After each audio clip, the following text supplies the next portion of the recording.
আওয়ামী সরকারের পতনের পর পুলিশের অনেক ঊর্ধ্বতন কর্মকর্তা কাজে যোগদান না করে এখনও পলাতক রয়েছেন। এসব কর্মকর্তা পেশাদারিত্ব ভুলে অতি উৎসাহী হয়ে বিরোধী দলের নেতাকর্মীদের গুম, ক্রসফায়ারে হত্যা করা, রিমান্ডে নির্যাতন, গণগ্রেপ্তার করে জেলে পাঠানো, গায়েবী মামলা দিয়ে হয়রানি করতেন। এই কাজের জন্য তৎকালীন সরকার ব্যাজ ডিঙ্গিয়ে পদোন্নতি দেওয়া, দুর্নীতি ও অপকর্মের জন্য কোনো ব্যবস্থা না নেওয়া সহ প্রত্যক্ষ ও পরোক্ষভাবে তাদের পুরস্কৃতও করেছে।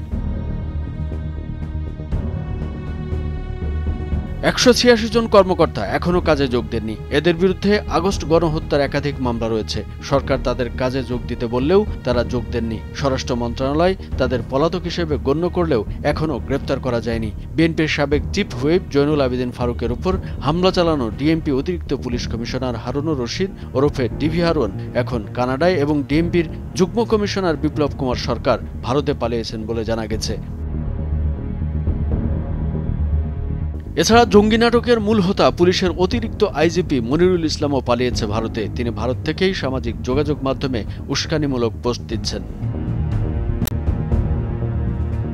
ফ্যাসিবাদের এই ১২ জন ঊর্ধ্বতন কর্মকর্তা হলেন সাবেক আইজিপি হাসান মাহমুদ খন্দকার, বেনজির আহমেদ, ডিএমপি কমিশনার হাবিবুর রহমান, খন্দকার গোলাম ফারুক, শফিকুল ইসলাম, অতিরিক্ত আইজিপি মনিরুল ইসলাম, অতিরিক্ত আইজিপি আতিকুল ইসলাম, র্যাবের ডিজি ব্যারিস্টার হারুনুর রশিদ, ডিএমপির অতিরিক্ত কমিশনার হারুনুর রশিদ, ডিএমপির যুগ্ম কমিশনার বিপ্লব কুমার সরকার, ডিএমপির অতিরিক্ত কমিশনার খন্দকার মোহিত ও যশোরের সাবেক এসপি প্রলয় কুমার জোয়াদ্দার। তারা ধরাছোঁয়ার বাইরে।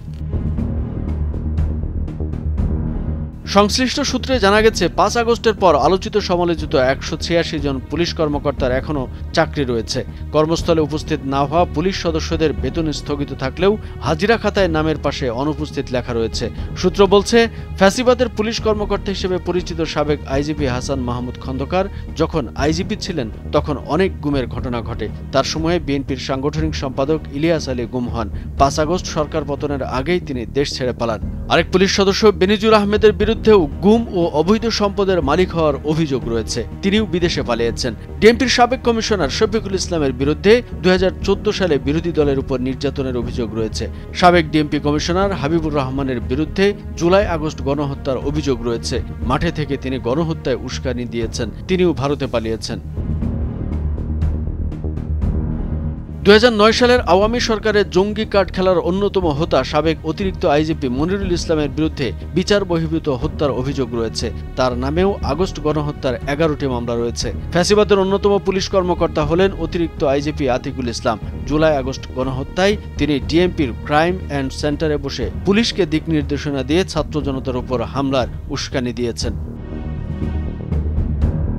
কামরুজ্জামান আরিফ, ভোরের কাগজ।